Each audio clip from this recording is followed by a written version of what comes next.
Hey, Pastor Andrew here. Thank you so much for continuing to join us on this journey through the Gospel of Mark in this great series called Jesus the King, where we're looking at a chapter a week and we're kind of picking it apart a little bit. Hopefully you've enjoyed this and you can share this content with some friends or others that you know on social media. Well, here we are in Mark chapter 7, like I said, and this is a good one. Jesus the King, great passage. Again, Jesus is teaching us a lot here. So we see Jesus is contending yet again with the Pharisees. Here he is teaching his disciples, and then the Pharisees come in, and this is Mark chapter 7. This is a big section, maybe 1 through 23 is what we're going to talk about briefly for a few minutes and just pull out some basic points, even though there's so much meat that we could pull from this passage. Hopefully you'll take the time to read it and reread it and really gather some good info from it. So once again, the Pharisees are confronting Jesus, and they're saying, your disciple, you don't wash your hands, or you don't teach your disciples to wash their hands in a ritual manner. And really what they're saying is, you're not being a good Jew. You're not being a good, devout Jew who follows God, because you're not doing what we're supposed to be doing according to the tradition, according to our rules, our religious belief that makes us clean, makes us holy, makes us in right standing before God. You're not being a good, devout Jew who follows God. That's really the accusation that the Pharisees are giving. We could easily pull that right into our context, I think, for those of us who are Christ followers. And there's a lot of different denominations. We believe the core truth, which puts them in the country of Christendom, but different states, so to speak, right? Different beliefs, different ways that we practice on the peripheral issues. And so I'm sure you've had that conversation before. I know I have. And people can come at it with grace, or they can come at it kind of hard. And they can basically be saying, how can you call yourself a good Christ follower when you don't believe exactly how, in full detail, what I believe or what my church practices, or you don't do what I do, and therefore you're not a good Christ follower. Interesting how that relates directly with this. And Jesus goes on to say, he says, we really, you can't necessarily just judge on the outside. That's not where the problem lies. And that's what Jesus is talking about. He quotes from Isaiah 29 when he answers the Pharisees' question.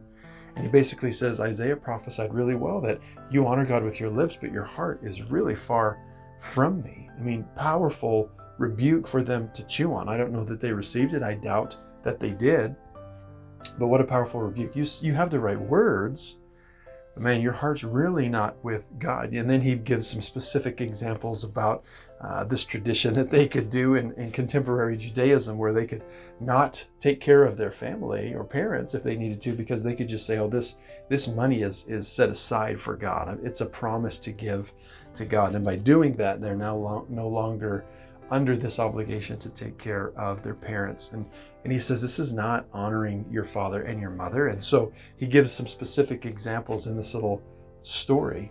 And then he goes on to say, it's really not what goes into your body that defiles you or makes you unclean or makes you unholy, so to speak. And then later on, he's talking with the disciples, and he gets to unpack this a little bit. And this is a profound truth. And no doubt, in this first century context, the disciples, this is another mind-blowing moment for them, where Jesus is completely changing a paradigm that they just thought had to be true.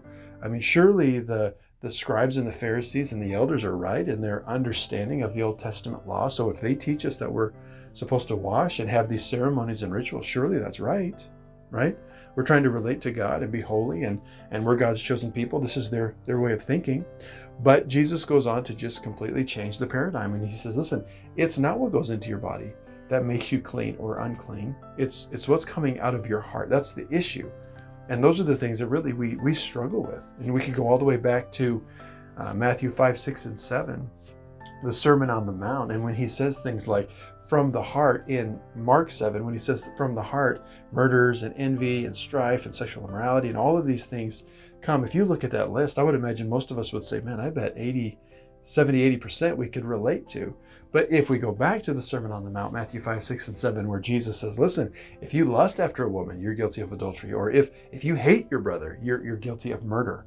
Well, now all of a sudden we add those to the list, and we're almost, I bet, batting 100% on those things that Jesus lists. These are the things that come out of our heart, pride and greed. And yes, unfortunately, that's true.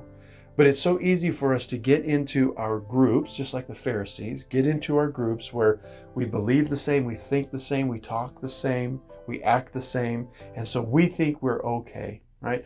You keep affirming my beliefs and I'm going to keep affirming your beliefs. And there's really not a whole lot of challenging that goes on to say, is there another way to look at it? We may be misunderstanding this a little bit. And that's what Jesus comes to do. He changes their paradigm. And so that's a good lesson for us today in the modern church where we are sort of siloed. We have all of our different groups, and hopefully we can get to a point where, and I think in a lot of ways we are, but good conversation can happen, and we can begin to challenge each other to say we are on the same team ultimately, but can we continue to grow, or do we stay? And so can we continue to grow, or do we stay in our little silos where we just want to be around the people that go to the same style of church that we do, believe the same things exactly in totality of what we believe.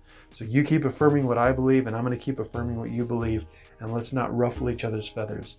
But it's important to be challenged. It's important to have those moments where things open up and you say, oh man, God is bigger than I realized, or this is deeper than I realized, or this is more, we offer more grace. We should be offering more grace than we have. Hopefully you'll chew on that a little bit and be encouraged by that. Read that, Mark chapter 7, 1-23. On the basic level, man, when he blows their mind from that paradigm, that's really cool to see. But there's just, again, so many layers we can pull from it that I believe the Holy Spirit can speak to us as we read it to grow and to be challenged. So consider that as you read this. God bless you. We'll see you next time.